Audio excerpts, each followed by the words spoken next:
ಇತ್ತೀಚೆಗಷ್ಟೇ ಕಲ್ಲಡ್ಕ ಫ್ಲೈಓವರ್ ವಾಹನ ಸಂಚಾರಕ್ಕೆ ತೆರೆದುಕೊಂಡಿತ್ತು.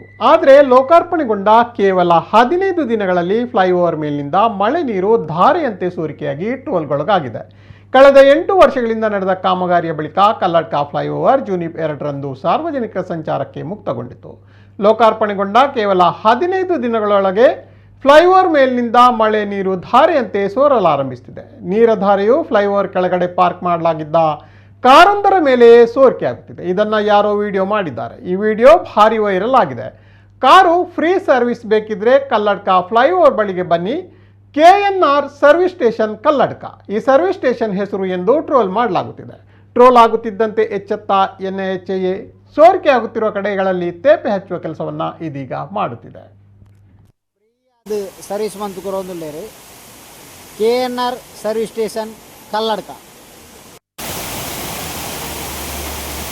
ಮುಲ್ಪ ಕಾರ್ನ್ ಫ್ರೀ ಆದ ಸರ್ವಿಸ್ ಮಂತ್ ಕೊರೊಂದುಲ್ಲೇರು KNR ಸರ್ವಿಸ್ ಸ್ಟೇಷನ್ ಕಲ್ಲಡ್ಕ ಮುಲ್ಪ ಕಾರ್ನ್ ಫ್ರೀ ಆದ ಸರ್ವಿಸ್ ಮಂತ್ ಕೊರೊಂದುಲ್ಲೇರು KNR ಸರ್ವಿಸ್ ಸ್ಟೇಷನ್ ಕಲ್ಲಡ್ಕ.